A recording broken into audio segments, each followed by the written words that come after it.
Alright, so here's a little video if you're having trouble finding that web config file from 233. So when I look at this, basically it's just getting you to look further into some of these packets and use the search feature, which we didn't know at the time, but now we do. So in Wireshark, you can first filter it by HTTP if we're looking for some JavaScript on a website. So I go in here, I get into, this one uses the 233 files, and this is the packet capture, not the brute force attack, which is later in the lesson, right after this. Alright, so I got Wireshark open. There it goes.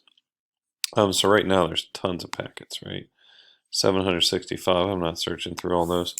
So we go http.content, there it is down there, and hit enter. Don't forget to hit enter, and this takes it way down. Like, look at this, there's barely any. Then it says after that we've limited to just the packets that contain website info. Then we want to only look at the text HTML. Okay, so if you look at that, that really limits us down to what, 3? I only have to look in here, here, and here. So I don't have to search very far. And I'm looking for ones that have JavaScript functions called web font config inside the line-based text data. So in here, first thing I'm going to do is make this bigger because the hex dump is unnecessary. Goodness gracious.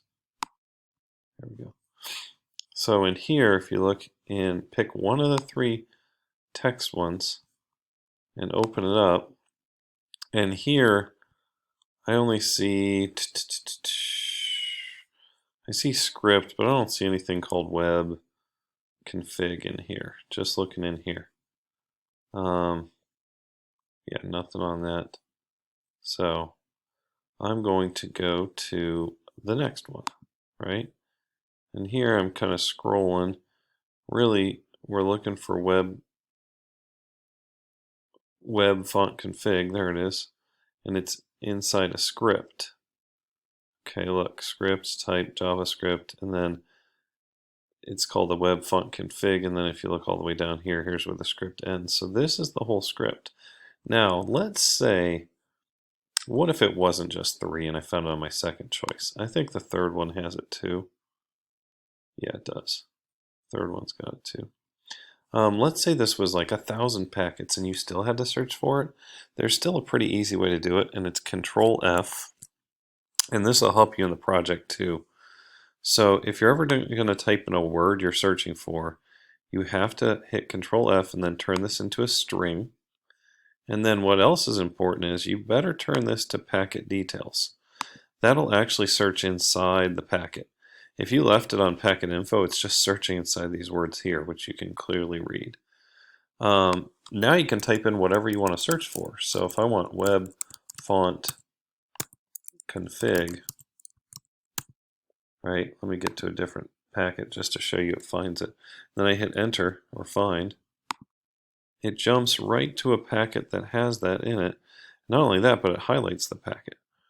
So if I look at this script, it's a function, it does this, it creates a document, and then it goes to an HTTP site called Ajax Google APIs.com. It does this sort of stuff. Okay, now you can hit find again, and it'll find another one. See how it's in the second one too?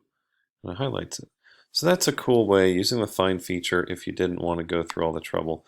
However, there were only 3 choices that fit our criteria, and you did have to, there's a lot of searching in there. So if you look back here, 28 talks about whether or not you think this site that it goes to is a safe and reliable source, and you can type that in. It's a Google run thing for fonts, so you'll find out it's not that bad. So hopefully that helped you. And if you learn that search feature where you change it to string, change it to packet details, that is going to help you out so much in Wireshark. I mean, it makes your searching so much easier.